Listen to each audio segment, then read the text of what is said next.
Ang tatlong lalaking ito ay magkaklase noong high school at nagkita muli pagkatapos ng maraming taon, bawat isa ay may kanya-kanyang buhay na. Kabilang sa kanila si Minho, isang mayamang lalaki mula sa isang marangal na pamilya. Para ipagdiwang ang muling pagkikita, nag-inuman ang tatlo. Si Minho ang unang nalasing at natulog sa mesa, walang malay sa paligid. Pagkatapos ng inuman, kinuha ni Jae-ho ang pitaka ni Minho para bayaran ang bill at hinatid nila ni Jun-seok si Minho sa inuupahang bahay ni Jae-ho, isang estudyante ng medisina. Habang nasa bahay, nagreklamo si Jun-seok kay Jae-ho, may utang ako sa mga loan shark, 400 milyon ang halaga. Sinabi ko noon na magbabago ako pagkatapos ng pagkakakulong pero wala na. Mga matatalino tulad mo na nakapasok sa med school, hindi maintindihan ang nararamdaman ng mga walang trabaho tulad ko. Naalala ni Jae-ho na siya ay tinanggal sa med school, kaya yumuko na lang siya. Maya-maya, tumunog ang telepono ni Minho at nakita ni Jae-ho na ang nanay nito ang tumatawag, maraming missed calls. Pagkatapos mag-isip, sinagot ni Jae-ho ang tawag at sinabi, nasa akin ang anak mo. Kung gusto mong makita siya ulit, maghanda ka ng 1 bilyon at huwag kang magsabi kahit kanino kung gusto mong buhay pa siya. Akala ni Jun-seok nagbibiro si Jae-ho, pero sinabi ng estudyante ng medisina, seryoso ako, 1 bilyon ang ransom. Sinubukang agawin ni Jun-seok ang telepono para tawagan ang nanay ni Minho at pigilan si Jae-ho, hindi na 80 ngayon. Isang araw lang, mahuli na ng pulis. May dose-dose ng security camera sa eskinita. Sabi ni Jae-ho, patayin mo lang ang telepono, paano nila susuriin lahat ng camera? Sa kainan, hindi cash ang ginamit at ang taxi, random lang kinuha. Nagbanta si Jun-seok na magsusumbong sa pulis, pero sinabi ni Jae-ho, kung magsumbong ka, kasabwat ka rin. Ikaw pa nga ang nagbuhat kay Minho dito. Alam mo ba kung bakit ko to ginagawa? Magkakaroon tayo ng 500 milyon bawat isa. Wasak na ang buhay natin. Bibigyan kita ng 5 minuto para mag-isip. Nag-away sina Jun-seok at Jae-ho para sa telepono ni Minho. Samantala, sinubukang tawagan ng nanay ni Minho ang anak niya pero hindi na makontak. Itinapon ni Jae-ho ang telepono sa ilalim ng ref at sinabi, kahit magtrabaho tayo buong buhay, hindi tayo makakakuha ng 500 milyon. Pero siya, ang building na pag-aari niya, bilyon-bilyon na ang halaga. Tinawag ni Jun-seok na baliw si Jae-ho at sinubukang kunin ang telepono, habang patuloy na kinukumbinsi ni Jae-ho si Jun-seok, may mga swerte, may magagandang magulang at maginhawang buhay. Pero kami, pagkatapos ng pagkakakulong, wasak na ang buhay. Gamitin mo ang 5 minuto para mag-isip. Pagkatapos, pumunta si Jae-ho sa convenience store at kinuha ang lahat ng tape at cable ties doon. Samantala, ang nanay ni Minho ay kumuha ng pribadong detective para tugunan ang kidnapper nang hindi isinasangkot ang pulis. Pagkaalis ng detective, inutusan niya ang kanyang sekretarya na makipag-ugnayan agad sa federasyon. Si Jun-seok ay nag-charge ng telepono ni Minho at balak tawagan ang nanay nito nang bumalik si Jae-ho sa bahay. Agad na kinuha ni Jae-ho ang telepono at tumakbo sa kwarto. Ginamit niya ang tape para itali ang kamay at paa ni Minho, kinuna ng larawan at ipinadala ito sa nanay ni Minho. Sumugod si Jun-seok, sinira ang pinto at hinawakan ang kwelyo ni Jae-ho. Napansin nila na nagigising na si Minho, may plastic bag sa mukha at sumisigaw ng tulong. Dahil ayaw malaman ni Minho na sila ang mga kasabwat, kinuha ni Jun-seok ang isang libro at hinampas ito sa ulo ni Minho na hinimatay. Sinuri ng estudyanteng medikal na si Jae-ho ang pulso ni Minho at nakitang buhay pa ito, pansamantala lang nawala ng malay. Patuloy na kinumbinsi ni Jun-seok ang kanyang mapusok na kaibigan na dalhin si Minho sa ospital at tawagan ang nanay nito, sasabihing naglasing lang sila at nagbiruan na siguradong pagpapasensyahan. Biglang may kumatok sa pinto. Binuksan ni Jae-ho at nakita ang 2 pulis sa labas dahil may tumawag sa kanila tungkol sa ingay ng away sa apartment. Ipinaliwanag ni Jae-ho na nagdiskusyon lang ang 2 pamangkin pero gusto pa rin ng pulis na pumasok para mag-inspeksyon. Sinuri ng mga pulis ang bawat sulok ng bahay. Nang bubuksan na nila ang kabinet kung saan nagtatago si Minho, hinawakan ni Jun-seok ang kwelyo ni Jae-ho, nagdulot ng gulo at sigawan. Itinulak ni Jun-seok ang isang pulis at sinakal si Jae-ho, pero binaril siya ng pulis ng stun gun. Mabilis silang dinala sa presinto para magbigay ng salaysay. Kung hindi magkatugma ang kanilang kwento, makukulong sila.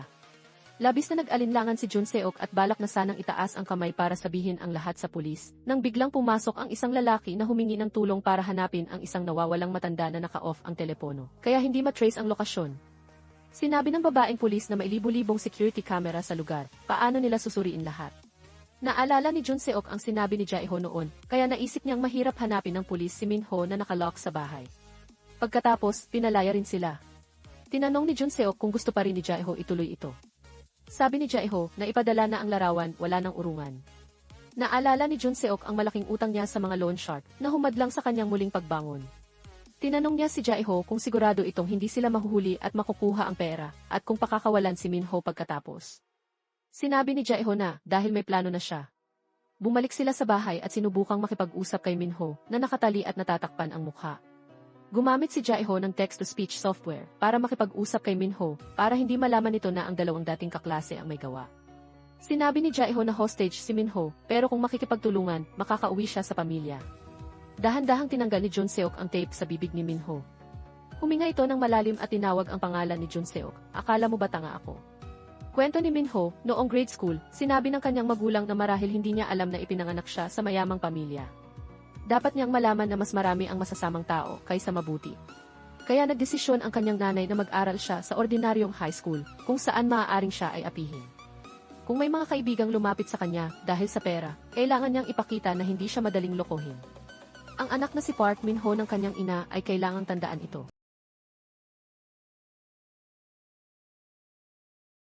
Huwag kang magtiwala ng lubos, kaya hindi na ako ang dating mahinang Park Min-ho na hinamak ng iba.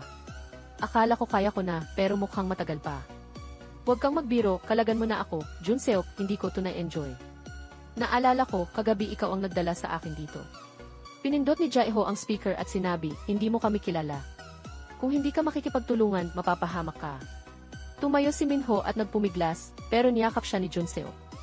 Sumisinghot si Min-ho at sinabi, ikaw nga, Jun Seok. Yang murang pabango mo, paano ko makakalimutan? Sabi mo kami kanina, ha? Mabilis na tinakpan ni Jun Seok ang bibig ni Min-ho, ipinasuot ang earphones, at idinikit muli ang tape. Samantala, papunta ang nanay ni Min-ho sa isang stadium para makipagkita kay Chairman Huang at sinabi, kinidnap ang anak ko. Sabi ng chairman, ayusin mo ang personal mong problema. Babalaan kita, huwag mo akong puntahan ulit para sa bagay na hindi tungkol sa trabaho. Ipapakumusta ko na lang sa namayapa mong asawa. Sumagot ang nanay, kung hindi mo ako tutulungan, pupunta ako sa pulis at sasabihin ikaw, ang chairman ng Youth Baseball Federation, ang utak ng iligal na pustahan. Sasabihin ko lahat. Utos ko to, huwag kang magloko sa isang inang nawala ng anak.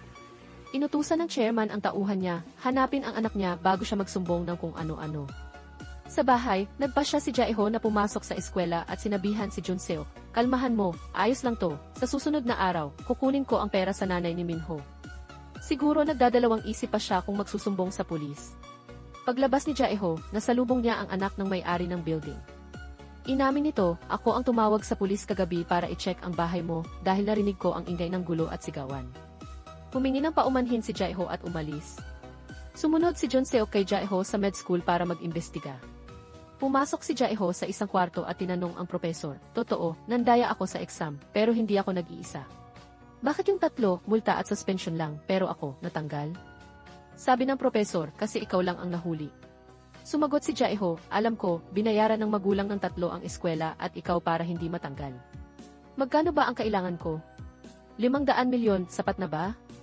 Narinig ni Jun Seok ang usapan mula sa labas. Sa bahay, si Min-ho, nakatali at nakikinig ng musika sa loob ng kabinet, ay kinuskos ang mukha sa isang libro, napunit ang plastik na tumatakip sa isang mata. Malakas niyang hinampas ang pinto at nakita sa labas ang jacket na suot ni Jae-ho noong nag-inuman sila. Si Officer Suan, pagdating sa presinto, ay sinabihan ng kasamang pulis, kagabi, may binaril ng stun gun sa building mo. May tumawag na may gulo sa isang apartment, pero hindi alam kung paano na stone at kinapos ang dalawang lalaki at dinala rito. Pumunta si Jae-ho sa isang payphone at tumawag sa nanay ni Min-ho, binabalaan na huwag magsumbong sa pulis tungkol sa pagkawala ng anak, tandaan mo, palagi kaming nakabantay sa'yo. Maghanda ka ng 1 bilyong won at ibigay mo sa akin bukas. Sabi ng nanay, kailangan ko ng 3 araw para makalikom ng ganoong halaga. Pero iginiit ni Jae-ho, bukas dapat handa na ang pera, kung hindi, mamamatay ang anak mo. Pag-uwi ni Jun Seok, napansin niyang nakabukas ang pinto ng kabinet, kaya lakas loob niyang binuksan ito at nakitang nakabukas na ang isang mata ni Min-ho. Tinakpan niya ito at tinanggal ang pambalot sa bibig. Sabi ni Min-ho, bigyan mo ako ng gamot. Tumakbo si Jun Seok sa text-to-speech app at sinabihan si Min-ho na huwag magmalaki, pero napansin niyang nagkukumbulsyon ito. Tinawagan niya si Jae-ho pero naka-off ang telepono. Samantala, si Officer Suan, habang nagpapatrolya sa baba ng bahay ni Jae-ho, ay nakitang mabilis na tumakbo ang kapitbahay pagkatapos makatanggap ng tawag na nagpabuo ng hinala. Pagdating ni Jaeho sa bahay, nakita niya ang pagkabigo sa mukha ni Junseok. Pagbukas ng kwarto, nakaupo na si Minho, walang blindfold, kalmado. Inalis ni Junseok ang blindfold dahil naalala niya noong 5 taon na ang nakalipas, noong high school, sa isang friendly football match, si Minho ang goalkeeper pero palaging nakatingala, kaya madaling nakagol si Junseok. Biglang hinimatay si Minho noon. Dinala nila siya sa klinika para bumili ng gamot. Sinabi ni Junseok kay Jaeho na baka naulit ang anxiety disorder ni Minho mula high school, pero sinabi ni Jaeho na headstroke lang iyon, huwag kang magpaloko. Nag-alala si Jaeho at sinabi kay Junseok, iba na ang sitwasyon, kilala na tayo ng hostage, kailangan nating magplano. Sinuri ni na Officer Suan at ng kanyang nobyo ang key footage sa harap ng inuupahang building ng nobyo at napansing 3 lalaki ang pumasok noong gabi, pero bakit 2 lang ang nakita ng pulis? Tiningnan din nila ang footage ng pag-aresto sa 2. Naghinala si Suan na baka napatay na ang isa at itinago ang bangkay, kaya niyaya niya ang nobyo na magsumbong. Ang nanay ni Minho ay pumunta sa bangko at nag-withdraw ng eksaktong 1 bilyong won. Dahil biglaan ang malaking halaga, tinanong siya ng financial inspector kung niloko ba siya ng peking pulis o may tumutukso sa kanya, pero sinabi niyang wala siyang problema. Dinala ni Junseok ang gamot at pinainom kay Minho. Tinanong ni Minho, bakit niyo to ginawa sa akin? Sumagot si Jaeho, kailangan ko ng 500 milyon. Hihilingin namin sa nanay mo ang 1 bilyon at hati kami. Nang tanungin ni Minho kung bakit kailangan nila ng ganoong kalaking pera, tumanggi si Jaeho na magpaliwanag, pero umamin si Junseok, nagsugal ako bago makulong, at si Jaeho, matatanggal na sa eskwela. Pasensya na, Minho, desperado na kami. Sinumpa ni Minho ang 2 bilang mga hinayupak at tinanong, kung makuha niyo ang pera, sigurado bang palalayain niyo ako? Bakit hindi kayo sumasagot? Sabi ni Junseok, basta pangakuan mo kaming walang nangyari. Tumango si Minho at sinabi, kapag pinalayan niyo ako, walang makakaalam. Pero tumawa lang si Jaeho. Hiniling ni Minho na makapunta sa banyo at makakain ng maayos, kahit ano pa, kayo pa rin. Malapit na kaming makatanggap ng 1 bilyon, di ba? Habang nag-iisip ng plano si Jaeho, sinabi ni Junseok, kailangan kong bumisita sa bahay saglit. Inamin ko, sinundan kita kaya alam kong matatanggal ka na sa eskwela. Sabi ni Jaeho, wala nang ibang paraan kundi patayin siya. Makakabili ako ng sleeping pills sa ospital ng eskwela, walang sakit yun. Sumigaw si Junseok, kaibigan natin siya. Ilang araw lang ang nakalipas, nagyayaan pa tayong uminom. Paano mo nasasabi yan? Sabi ni Jaeho, naniniwala ka bang mananahimik siya pagkatapos palayain? Biglang bibigyan tayo ng nanay niya ng 500 milyon bawat isa para mamuhay ng maginhawa habang buhay. Iginiit ni Junseok, wag mong gawin yan. Hindi ko alam ang susunod na hakbang, pero pakikalmahan mo, pakainin mo siya ng maayos. Tawagan mo ako kung may problema. Sina Officer Suan at ang kanyang nobyo ay nagpakita ng video ng 3 lalaki na pumasok sa building sa lokal na pulis, pero sinabi ng pulis, baka umalis yung isa sa gitna. Nakita ko, 2 lang ang nasa apartment. Alam mo ba, 56 na reklamo ng ingay ang natatanggap natin araw-araw sa mga ganitong building. Pero yung kaso na to, kailangan kong gumamit ng stun gun, kaya malinaw sa akin, 2 lang. Kung may hinala ka, magdala ka ng matibay na ebidensya. Pasensya, sobrang busy kami. Hindi sumuko si Suan at patuloy na sinuri ang TV footage sa isang convenience store malapit sa bahay. Nang makita niyang binigyan ng empleyado ang customer ng itim na plastic bag, naalala niyang si Jaeho ay may ganung bag noong gabi. Mabilis siyang tumakbo kasama ang nobyo para suriin ang supermarket thief, pero dahil sa anggulo, hindi malinaw kung ano ang binili ni Jaeho. Sabi ng empleyado, binili niya lahat ng tape at plastic ties. Bigla niyang inubos ang stock, kaya naalala ko. Totoo bang nasa tungkulin kayo? Tinanong ni Suan ang nobyo, may master key ba ang nanay mo para sa lahat ng kwarto? Si Yongho, tauhan ng chairman, ay nasa labas ng resto kung saan nag-inuman si Minho bago nawala at sinabi sa chairman, mahuli natin ang mga kidnapper. Pero sabi ng chairman, hindi ako nag-aalala sa kaligtasan ng batang yun. Ang mahalaga, bantayan mo si Eric Army, ang nanay niya. Yun ang priority ko. Pumasok ang isang tauhang kulot at sinabi na 3 silang nag-inuman noon, gamit ang cash, at isa sa kanila ay naka-jacket ng med school. Si Junseok, pagdating sa bahay ng tatay niya, ay hinintay ng mga guon ng loan shark. Inutusan ng leader na itulak si Junseok sa lupa dahil ilang araw nilang hinintay ito. Ipinaliwanag ni Junseok, nasa tindahan lang ako ng tatay ko. Bago siya itulak, sinipa niya ang 2 guon, kinuha ang isang stick para depensa, at nangakong babayaran ang utang, pakikalmahan niyo. Sabi ng leader, kung hindi ka magbabayad, kukunin ko ang organo mo. Naalala ni Jun Seok ang pangako ni Minho na mananahimik pagkatapos nilang makuha ang pera at palayain siya, kaya sinabi niya, makakakuha ako ng malaking pera sa mga susunod na araw. Sa bahay, nagluluto ng noodles si Jae-ho para kay Minho. Tinanong niya, sigurado bang walang makakaalam nito pagkatapos ka makalaya? Sumagot si Minho, naman. Pero isang pakete ng noodles, paano ako mabubusog?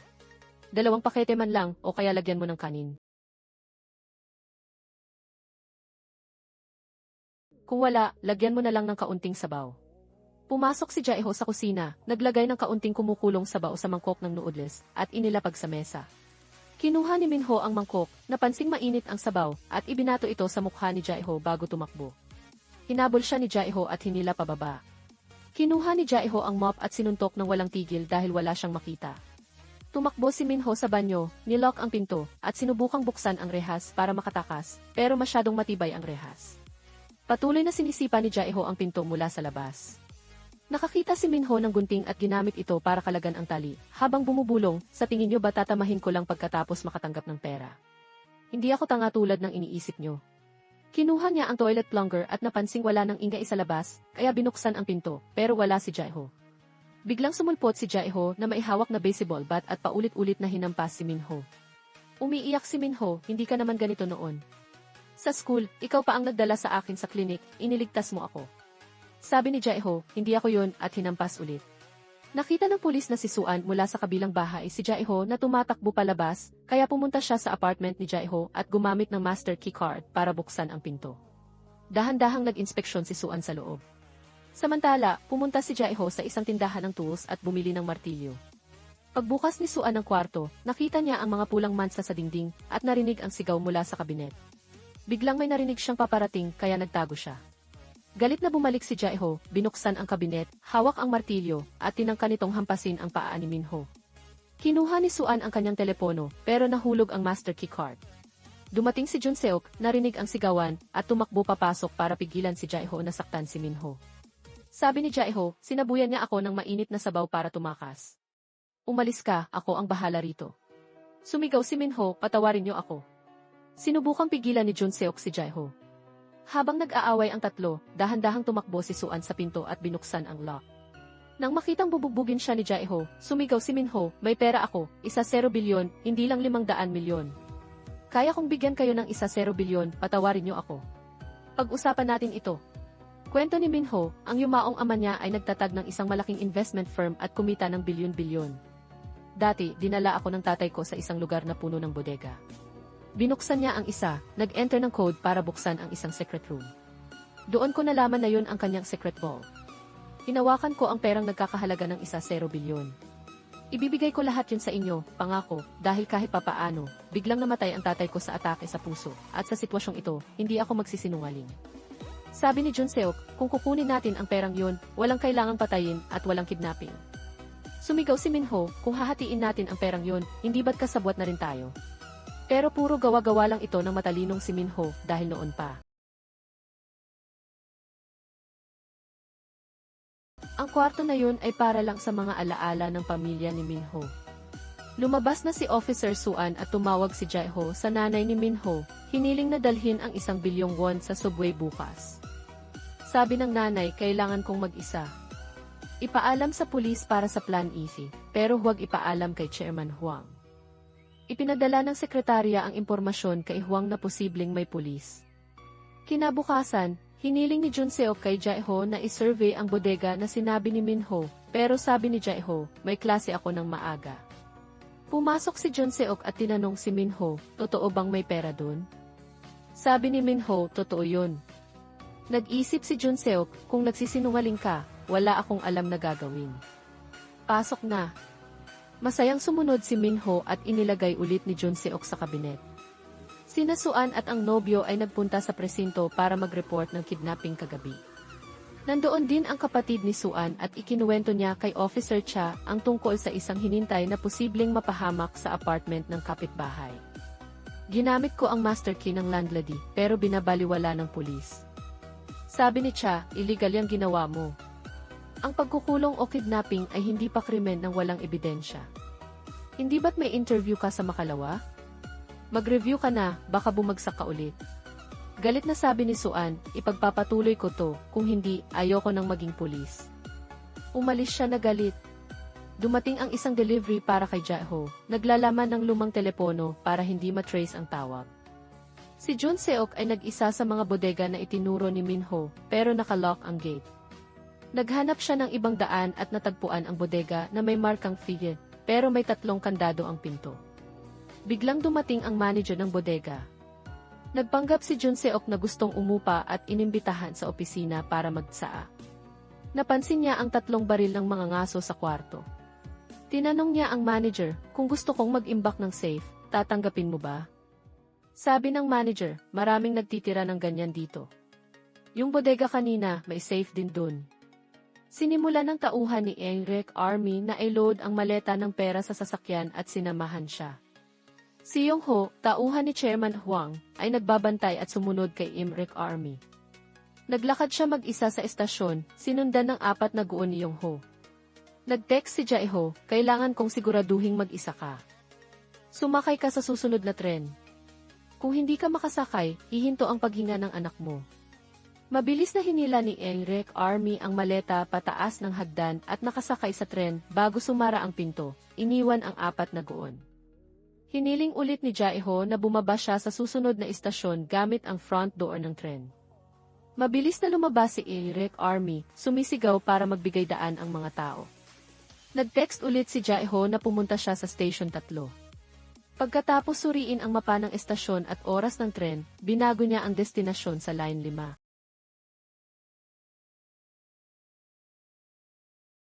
Ginulo si Enric Army, nanay ni Minho, na parang chonky din.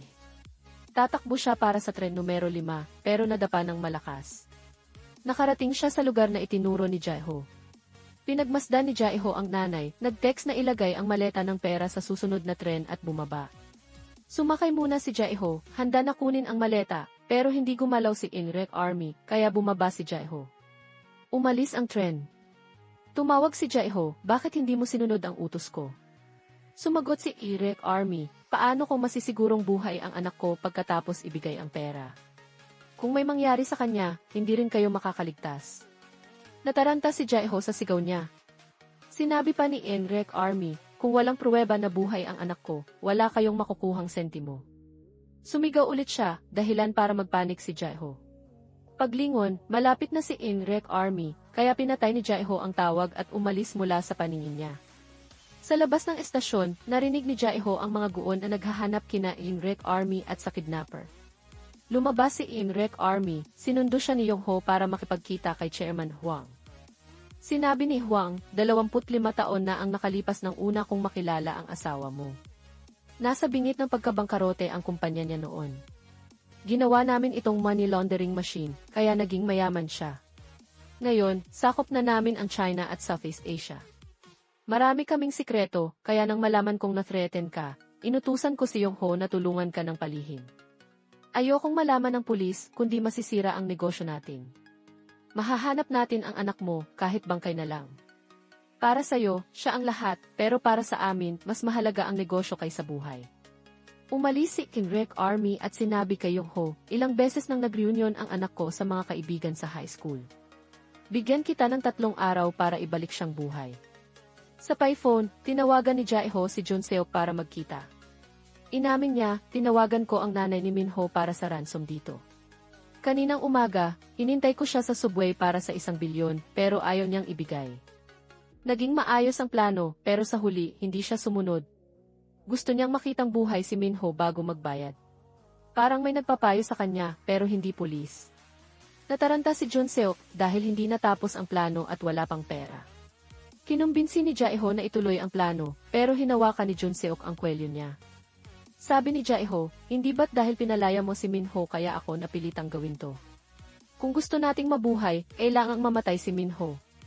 Lumuhod si Jae-ho at nagmakaawa, kung wala ang perang iyon tapos na ang buhay ko. Tulungan mo ako ulit, Jun Seok.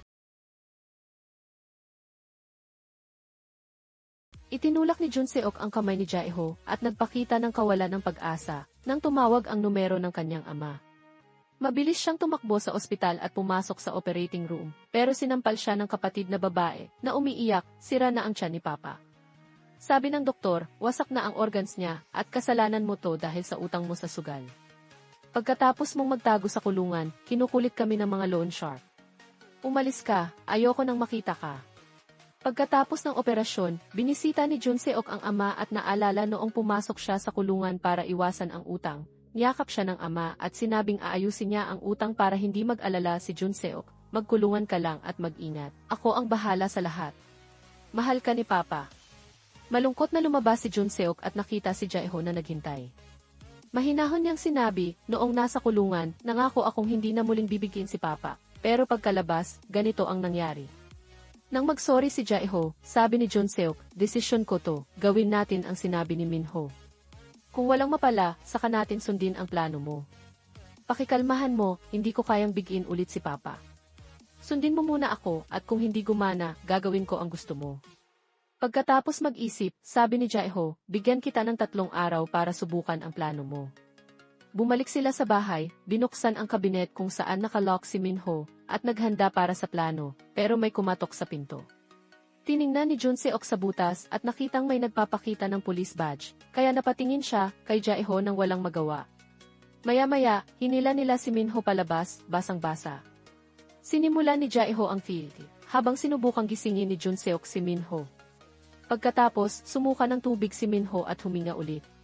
Pumunta si Officer Cha sa Police Academy para kausapin ang kapatid na si Suan. Sinabing bumisita siya sa bahay kahapon at 2 lalaki lang ang nakita. Sinadya kong maghalungkat, nakuha ko ang master key na nahulog mo sa banyo. Pumasok ako sa kwarto at nakita ang kabinet na sinabi mo, pero walang tao sa loob. Sa likod, may washing machine lang na umuugoy dahil sira ang balance. Wala akong nakitang iba bukod sa 2 lalaki. Ito ang key mo. Sabi ni Suan, narinig ko silang nag-aaway at nagbabantaan. Tumawa si Cha, kung hindi mo nakita ng personal, walang kwenta yan. Malapit na ang interview mo, kailangan mo ng mga totoong kwento, di ba? Galit si Suan sa pagdududa ng kapatid sa kanyang kwento, at nagkaroon sila ng malaking away. Sumakay sina Junseok at Jaeho ng bus, patungo sa lugar malapit sa bodega na sinabi ni Minho na may pera. Umakyat sila sa rooftop ng isang bahay at gumamit ng binoculars para obserbahan. Sabi ni Junseok, mas ligtas kunin ang pera sa safe sa bodega, kaysa sa nanay ni Minho.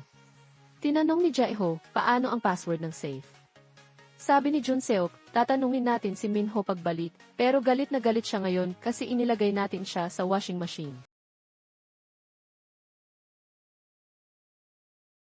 Kahit papaano, sobra na talaga ang ginawa natin kay Minho. Bumalik sina Junseok at Jaeho sa bahay at tinanong si Minho tungkol sa password. Pero hiniling niyang dalhin siya sa bodega bago ibigay ito. Naghinala si Jaeho na may binabalak si Minho, kaya nag-away sila ng malakas hanggang pigilan ni Junseok. Mahinahong kinumbinsi ni Minho si Junseok, dalhin mo ako dun, bubuksan ko ang safe, hati tayong 3 sa pera at magiging kasabwat. Walang binabalak, pero kailangan mo ng malaking pera para dyan. Si Yongho ay dinala si Rec Army sa isang hypnotist para alalahanin kung sinabi ba ni Minho kung sino ang kasama niya noong gabing nawala siya. Inihintay ng hypnotist ang 5 daliri sa harap ng mata ni Rec Army at nakatulog siya. Naalala ang pag-alis ni Minho para makipagkita kay Lim Taedong na hindi naman dumating. Samantala, pumunta si Jaeho sa eskwela, kinausap ang 3 mayamang kaklase na kasama niyang nandaya sa exam at hiniling ang danyos. Pero biglang namatay ang ilaw sa lecture hall. Dumating si Junseok na may hawak na martilyo, nagpanggap na galit, hinawakan ang kwelyo ng isang mayaman, at hiniling ang 2 milyong won bawat isa bilang kabayaran, o magwawakas ang buhay nila. Si Officer Suan, sa isang pambansang police interview, ay tinanong kung paano siya magdedesisyon kung parehong nasa panganib ang sarili at ang biktima, pero natigilan siya at walang maisagot. Malungkot siyang umuwi at tumawag sa nobyo, mukhang bumagsak ako sa interview. Nakita niya si Jaeho na yumuyuko sa isang kotse. Nagbasyan sila at napansin ni Suan na may dala si Jaeho na malaking maleta papasok sa bahay. Inutusan ni Jaeho si Minho na pumasok sa maleta para sumama, pero tinawag siya ni Minho na baliw. Galit na hinampas ni Jaeho si Minho, pero pinigilan ni Junseok. Kinuha ni Minho ang martilyo, tumayo at sinabi, sige, papasok ako sa maleta. Tinakpan niya ang sariling bibig at umikot para magkasya sa maleta, na isinara pagkatapos. Ang kulot na tauhan at ang sekretarya ni Eric Army ay bumisita kay Taedong. Sinaktan siya ng kulot at tinanong kung nasaan si Minho. Nang magtanong si Taedong kung sino sila, hinampas siya ng sekretarya ng lampara sa ulo. Natakot ang binata at sinabi, kaibigan ko si Minho. Ilang araw na ang nakalipas, nagplano kaming uminom, pero hindi ako sumipot, kaya siya uminom kasama sina Jaeho at Junseok. Si Jaeho, nakatira yata sa inuupahang building malapit sa med school. Nag-text ang sekretarya kay Yongho ng address ni Jaeho, at mabilis siyang pumunta doon. Nakita ni Suan ang dalawang lalaki sa kabilang bahay na nagbubuhat ng malaking maleta sa kotse. Napansin niya ang motorsiklo at maraming kotse ang dumating sa building, kasama ang mga tauhan ni Yongho. Biglang hinintuan sila ng isang truck. Nang umalis sina Junseok at Jaeho, sumunod ang mga kotse ng mga guon, pumasok sa building, at sinira ang pinto ng inuupahang apartment ni Jaeho.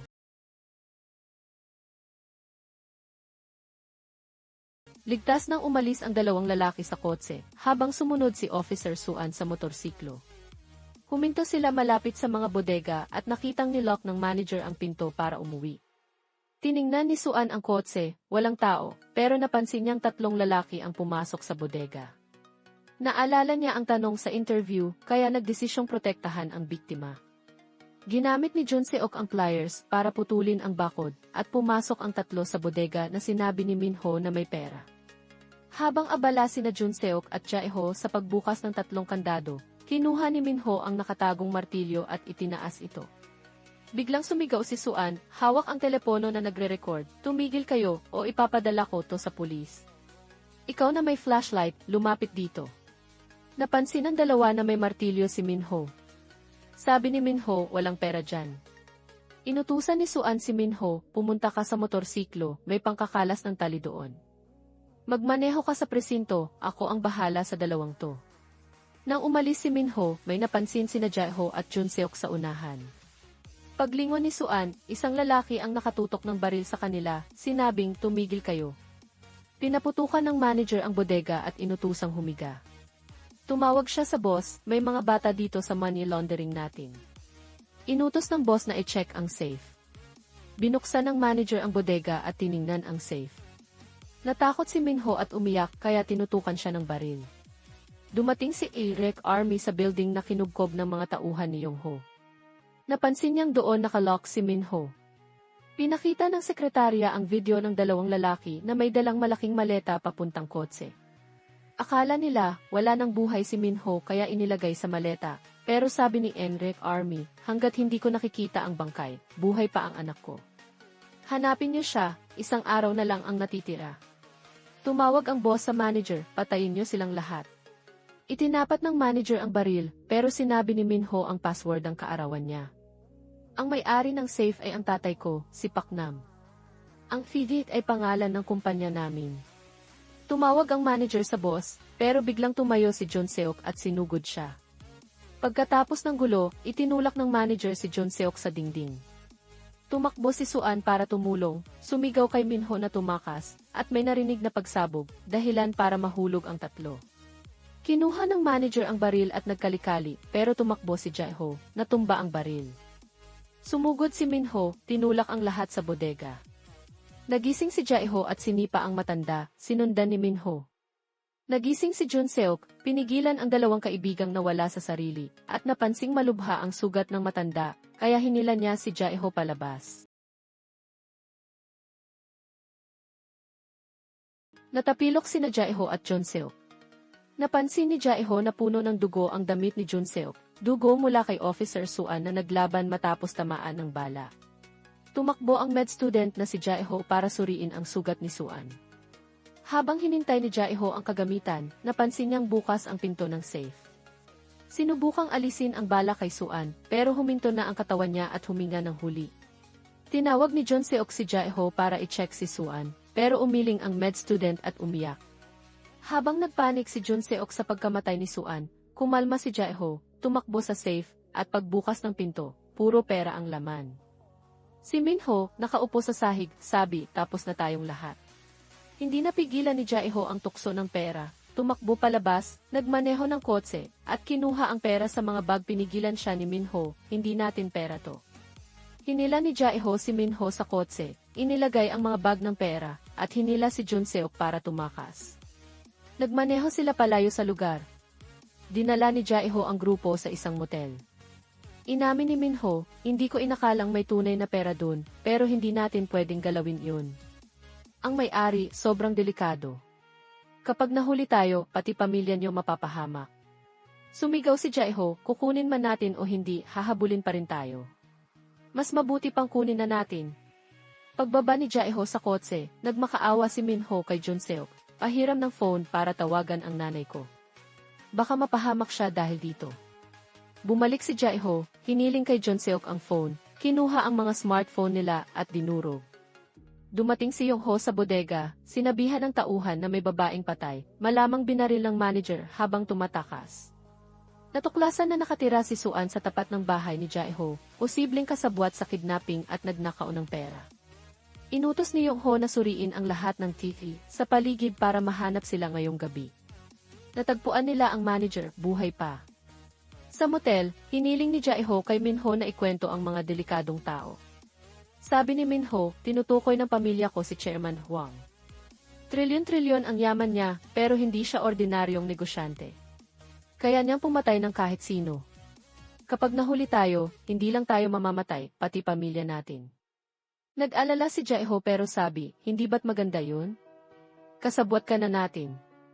Kailangan nating umalis sa Seoul, layo-layo, hintayin ang katahimikan, at hatiin ang 20 bilyong won sa ating tatlo. Sabi ni Jun-seok, nakakalimutan mo ang phone ng babaeng patay. Na-record niya ang mukha natin. Sa tingin mo, hindi nila tayo mahahanap? 2 patay na, gago. Sabi ni Jae-ho, yung isa, self-defense. Hindi natin pinatay yung babae, bakit ka matatakot? Sinuntok ni Jun-seok si Jae-ho, handa sanang gumanti si Jae-ho pero sinabi. Sa halip na mag-alala, mag-isip ng paraan. Mailaban pa ba tayo? Lumabas si Jun-seok sa kotse, hinugasan ang sugat sa kamay mula sa dumaplis na bala, at umiyak ng malakas dahil hindi niya sinasadyang mapatay si Officer Suan. Si Yong-ho ay nag-ulat kay Chairman Hwang, ninakaw ang ilang pera natin sa money laundering. Mukhang ang mga kidnapper ni Min-ho ang may kagagawan. Naghinala si Hwang na si Irek Army ang nagplano ng lahat para magnakaw, pero sinabi ni Yong-ho na niloko rin siya. Inutos ni Hwang, dalhin mo siya bukas, kakausapin ko. Sa motel, habang naliligo si Jae-ho, binuksan ni Min-ho ang hair dryer at nagmakaawa kay Jun-seok, tulungan mo akong makapunta sa nanay ko. Ibibigay ko lahat ng pera. Delikado ang mga hinintay natin pero kaya kaming iligtas ng nanay ko. Ayokong mamatay ng ganito, pakikalmahan mo. May 20 bilyon ka, isipin mo, maililigtas mo ang tatay mo, at ako ang nanay ko. Madaling araw, tumayo si Min-ho para tumakas, pero nakakoff ang paa niya sa kama ni Jae-ho. May text sa lumang telepono ni Jae-ho, kaya lumabas siya para tumawag sa isang tao. Pumunta ang nobyo ni Suan sa apartment niya, pero tumawag si Officer Cha, hindi mo alam, patay na si Suan. Isang balita ang nagsabing natagpuan ang bangkay ng isang 20 anyos na babae sa bundok, posibleng tinamaan ng stray bullet sa iligal na hunting area. Pinanood ito ng 3 lalaki sa motel. Si Yong-ho ay sumundo kay Emric Army para makipagkita kay Hwang. Sabi ni Hwang, may maganda at masamang balita. Ang maganda, buhay pa ang anak mo. Ang masama, siya at 2 kaibigan niya ang nagpadala sa organisasyon natin sa panganib. Narito ang larawan nilang tumatakas. Masaya si Irek Army na buhay si Min-ho at umalis. Sabi ni Hwang kay Yong-ho, ang tanging inaalala niya ay ang anak niya. Wala siyang pakialam sa panganib natin. Ayoko ng ganyang ugali. Hanapin mo ang anak niya at patayin, kasabay ng baliw niyang ina. Tinanong ni Emric Army si Yong-ho, nasaan na ang anak ko? Sabi ni Yong-ho, inaalam natin ang plate number, malapit na. Dumating ang isang tauhan, sinabing natagpuan ang kotse sa isang malapit na motel.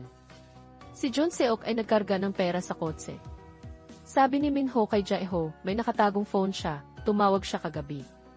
Lumabas si Jae-ho, sinabing, kailangan nating magpalit ng kotse, at pumunta sa convenience store para bumili ng pagkain. Kinumbinsi ni Min-ho si Jun-seok, huwag kang makinig kay Jae-ho. Kailangan mo kami ng nanay ko para makatakas sa mga hinintay natin.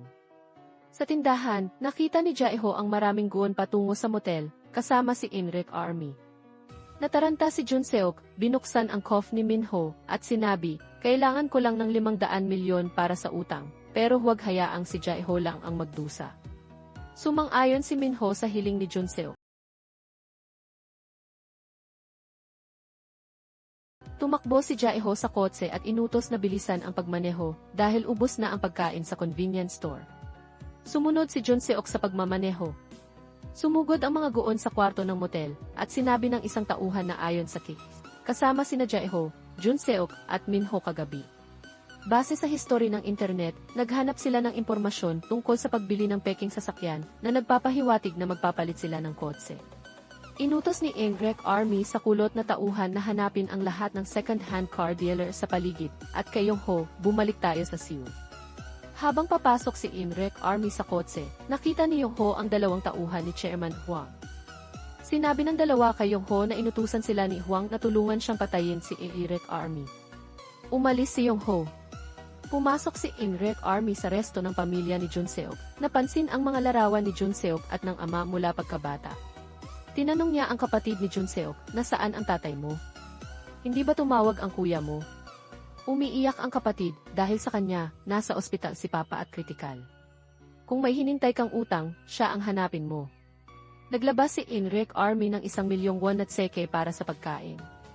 Paglabas, nilapitan siya ng dalawang tauhan ni Hwang. Umalis na si Yong-ho, kami ang maghahatid sa iyo.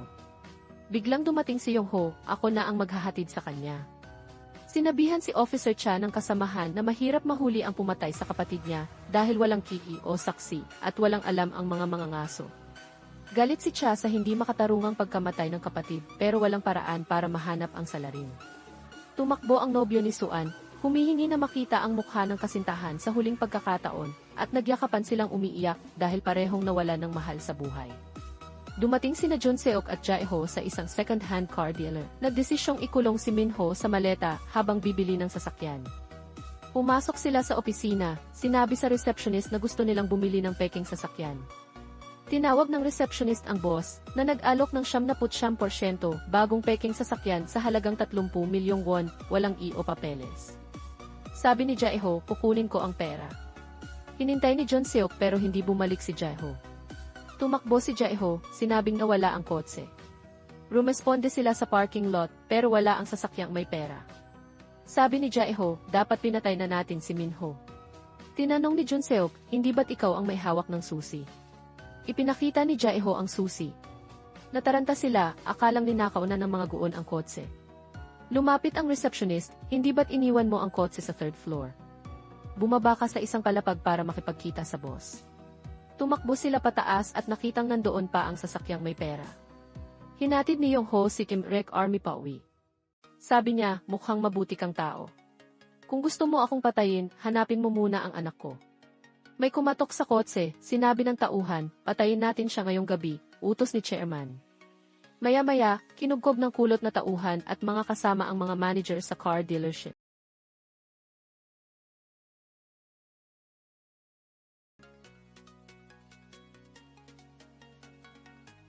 Si Jae-ho ay tumakbo sa kotse at inutos na bilisan dahil ubos na ang pagkain sa tindahan. Nagmaneho rin si Jun Seok. Sumugod ang mga guon sa kwarto ng motel at sinabi ng isang tauhan na nakita sa TV sina Jae-ho, Jun Seok at Minho kagabi at naghanap sila ng impormasyon tungkol sa peking sasakyan na nagpapahiwatig na magpapalit sila ng kotse. Inutos ni Imrek Army sa kulot na tauhan na hanapin ang mga second-hand car dealer, at kay Yong-ho, bumalik tayo sa Seoul. Habang papasok si Imrek Army sa kotse, nakita ni Yong-ho ang dalawang tauhan ni Chairman Hwang na inutusang tulungan siyang patayin si Imrek Army. Pumasok si Imrek Army sa resto ng pamilya ni Jun Seok. Napansin ang mga larawan ni Jun Seok at ng ama. Tinanong niya ang kapatid, nasaan ang tatay mo? Hindi ba tumawag ang kuya mo? Umiiyak ang kapatid dahil sa kanya, nasa ospital si Papa at kritikal. Hanapin mo siya kung may hinintay kang utang. Nagbayad si Eric Army ng 1,000,000 won para sa pagkain. Paglabas, sinabi ng dalawang tauhan ni Huang, "Umalis na si Yongho, kami ang maghahatid." Dumating si Yongho, "Ako ang maghahatid." Sinabihan si Officer Cha na mahirap mahuli ang pumatay sa kapatid niya dahil walang tihi o saksi. Galit si Cha sa hindi makatarungang pagkamatay ng kapatid. Tumakbo ang nobyo ni Suan, humihingi ng huling pagkakataon para makita siya, at nagyakapan silang umiiyak. Dumating sina Jun Seok at Jae-ho sa isang car dealer. Ikinulong si Min-ho sa maleta, at hiniling sa receptionist ang peking sasakyan. Tinawag ang boss, nag-alok ng 79% bagong sasakyan sa 30,000,000 won, walang papeles. Sabi ni Jae-ho, "Kukunin ko ang pera." Hinintay ni Jun Seok, pero sinabi ni Jae-ho na nawala ang kotse. Wala ang sasakyang may pera sa parking lot. Sabi ni Jae-ho, "Dapat pinatay na natin si Min-ho."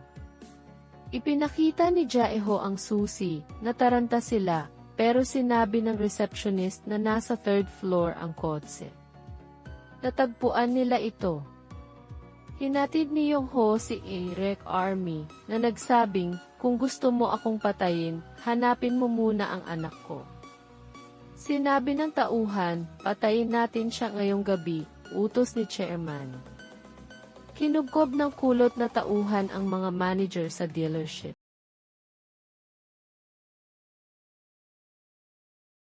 Sasadyain ni Jun Seok ang storage locker sa Dazim Station, at ipinaalam ito ni Emrek Army kay Yongho. Balak niyang pumunta doon, pero napansin ang isang lalaking nangangalkal sa ref niya. Dahan-dahang lumapit siya at nakitang duguan ang pinto ng ref si Min-ho, ang anak niya. Sina Officer Cha at ang nobyo ng kapatid niya ay dumating sa lugar, natagpuan ang isang motorsiklo na iniwan doon 2 araw na ang nakalipas, malapit sa huling lokasyon ng phone ni Suan. Sa damuhan, nakita nila ang phone ni Suan sa ilalim ng tubig. Dinala ni Jae-ho si Jun Seok sa istasyon, sinabing, "Kailangan kong palitan ang perang to para madala natin." Pagbaba ni Jun Seok, sinabi ni Jae-ho, "Mag-ingat ka." Dala ang 2 bag ng pera, inilagay ni Jun Seok ang mga ito sa locker at umalis. Sumunod si Yongho, habang ang kulot na tauhan at mga kasama ay hinabol ang kotse ni Jae-ho. Pumasok si Jun Seok sa isang loan shark office, dala ang isang backpack. Si Jae-ho naman ay nagmaneho sa isang tulay, nag-isip at tinawagan ang numerong dating tinawagan ni Jun Seok. Sa opisina, binayaran ni Jun Seok ang utang. Pagkatapos kumpirmahin ng kreditor ang bayad, hinintay si Jun Seok, may nag-utos sa akin na kunin ang organs mo at itapon ka sa dagat kapalit ng 200,000,000 won. Alam mo kung sino? Ang kaibigan mong si Jae-ho. Gusto niyang makausap ka. Sa tawag, sinabi ni Jae-ho, "Hindi ako makakaalis ng bansa. Nag-isip ako, pero wala ng paraan. Hindi natin kayang magpatuloy ng ganito. Pasensya na." Lumuluhang sinabi ni Jun Seok, "Hindi mangyayari ang gusto mo. Gusto ko sanang iligtas kayo ni Min-ho, pero imposible na. Malalaman mo rin." Biglang hinintuan si Jae-ho ng kulot na tauhan, binasag ng isang guon ang salamin ng kotse at binugbog siya. Si Jun Seok ay hinuli, dinala sa operating room, at tinurukan ng pampamanhid. Biglang pumasok si Yongho, walang armas na pinatumba ang mga guon at ang boss ng loan shark. Tinanong ni Yongho si Jun Seok, "Nasaan si Min-ho?" Sabi ni Jun Seok, "Buhay pa siya." Pumasok ang kulot na tauhan, sinabing nahuli na si Jae-ho. Sa labas, nakita ni Yongho si Emrek Army. Lihim na espiya niya ang kulot na tauhan. Inanunsyo ni Emrek Army, "Ako ang bahala sa asosasyon at gagawin itong commercial center. Bumalik ka sa baseball field. Salamat sa pagprotekta sa akin." Tumawag ang sekretarya, sinabing napatay na si Chairman Huang, at tinanong kung ano ang gagawin kina Jun Seok at Jae-ho. Sabi ni Emrek Army, "Tanungin mo si Min-ho." Si Jae-ho, nakatali at nakatape ang bibig, katulad ng ginawa niya kay Min-ho. May pumasok, tinakpan ng plastic bag ang mukha ni Jae-ho hanggang tumigil ito sa paglaban. Si Jun Seok ay dinala sa SAE room ng ospital. Pagbukas ng pinto, naroon si Min-ho, sinabing, hirap na hirap kami para mailigtas ka, sobra ang itinurok sayo. Tinanong ni Junseok, bakit mo ko iniligtas? Sabi ni Minho, iniligtas mo ang buhay ko, di ba?